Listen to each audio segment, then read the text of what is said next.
Bonjour à tous, j'espère que vous allez bien. Aujourd'hui, on va se concentrer sur Blender dans le mode objet. Donc, je vais vous expliquer en quoi consiste le fait de travailler en Object Mode. Alors, d'abord, on fait comment pour savoir si on travaille ou pas en Object Mode? Eh bien, c'est simple. Vous allez regarder là-haut, ici, hop, dans Blender. Quand vous commencez un nouveau document, vous voyez par défaut, vous êtes en Object Mode. Bon, qu'est-ce que ça veut dire? Je vais vous l'expliquer tout de suite. Le mode objet, c'est lorsque vous cliquez sur un objet, par exemple, et que cet objet-là a juste une sélection orange, mais vous ne pouvez pas faire grand-chose à part utiliser l'outil déplacement, l'outil échelle et l'outil rotation. En gros, d'accord. Donc on ne peut pas le déformer, on ne peut pas faire énormément de choses.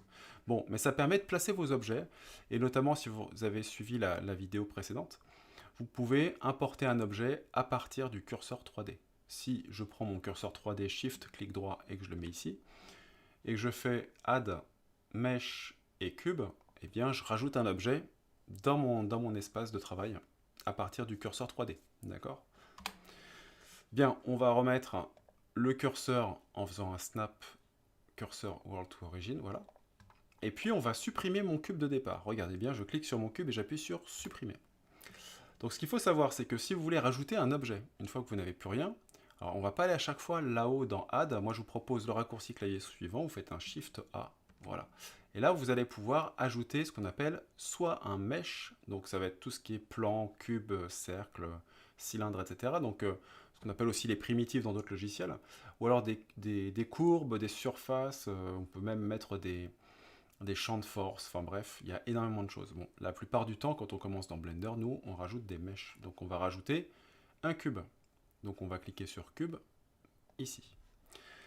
Donc une fois que vous rajoutez votre cube, je vais me déplacer un petit peu sur la droite, en bas à gauche de ce cube, vous voyez ici, en bas à gauche, vous avez un petit menu. Quand vous cliquez dessus, vous avez les propriétés du cube. Donc directement, vous pouvez modifier des choses. Alors pour le cube, c'est pas super intéressant puisque en fait la taille ici, l'échelle, on peut également la modifier en cliquant sur N, vous voyez. Voilà. Sauf que là par exemple, l'intérêt c'est de pouvoir modifier les trois zones en même temps. Bon, ça c'est le cube. Je vais vous montrer plutôt un autre objet plus intéressant avec le petit menu ici là à droite. Donc on va supprimer le cube. On va faire un Shift A. Et puis on va aller dans les mèches. Shift A et on va prendre, tiens, on va prendre un cylindre. On va cliquer sur cylindre. Voilà, nouvel objet. Et bien là, ça devient intéressant parce que ce cylindre, il a plein de propriétés par rapport au cube. Notamment, on va pouvoir modifier le nombre de faces, le nombre de côtés, ce qu'on appelle ici les vertices. Donc là, il y a 32 côtés. Si je clique dans 32 et que je mets 6 et entrée, ou que je clique sur le menu en dessous, voilà, eh bien j'ai modifié automatiquement le nombre de côtés. Vous pouvez aussi laisser votre doigt appuyé sur le bouton gauche et voir ce que ça donne, voilà, en augmentant le nombre de côtés. Donc ça c'est plutôt cool. Ici on a le rayon, donc on peut faire un rayon plus large ou plus petit en fonction de ce que vous voulez dessiner, soit un poteau, soit je sais pas un baril par exemple. Et puis pas mal de choses.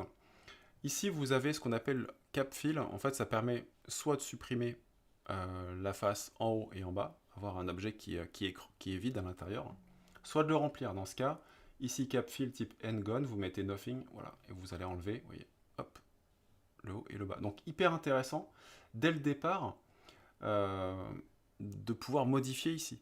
Alors pourquoi c'est hyper intéressant dès le départ? Parce que dans l'object mode, à un moment donné, vous créez votre objet, si vous cliquez juste une fois à côté ici, voilà, vous désélectionnez votre objet, et malheureusement, vous perdez cette petite information.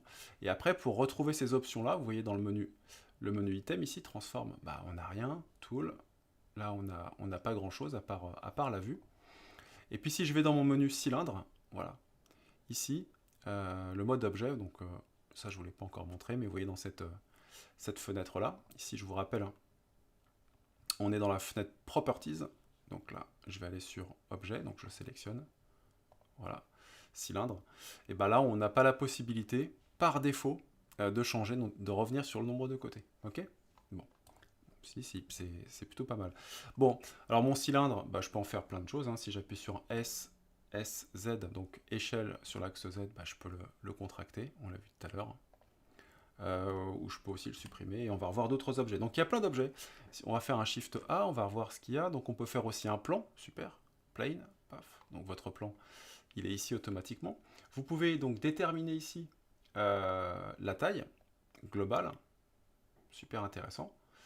Bon, mais c'est tout. Moi, ce que je trouve bien, c'est de quitter cette option et d'aller directement, en cliquant sur le plan, d'appuyer notamment sur N, voilà, d'aller sur Item.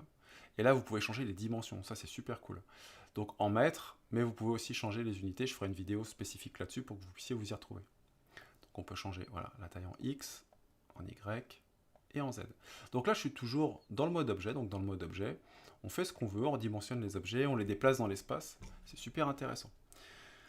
Pour terminer, donc je vous laisserai tester ces ajouts d'objets. Je vais faire un Shift A. Et puis on va rajouter un objet qui est un peu plus complexe, tout en bas, ici, qu'on appelle Monkey. Alors Monkey, c'est quoi? Donc c'est une tête de singe qui s'appelle Suzanne. Et cette tête, et ouais, elle s'appelle Suzanne, regardez dans le outliner ici, hop, Suzanne, donc c'est le nom de l'objet. Et c'est par défaut un objet 3D qui permet de faire des tests. Par exemple, vous mettez un plan en dessous, vous mettez un point de lumière, vous allez pouvoir tester dès le départ des réflexions, des matériaux. Donc c'est un objet un peu complexe, mais qui peut vous permettre de vous habituer à naviguer en 3D. Par exemple, si vous cliquez sur l'objet et que vous faites un R rotation sur l'axe X par exemple, voilà. Vous voyez, vous pouvez faire pivoter l'objet sur lui-même. Donc ça peut être intéressant de commencer déjà à faire pivoter votre objet et de vous dire, voilà, tiens, le jour où je fais un personnage, je veux que la tête parte en arrière et hop, vous pouvez vous entraîner, ou en avant, etc. Bon, je ne vais pas trop détailler non plus là-dessus.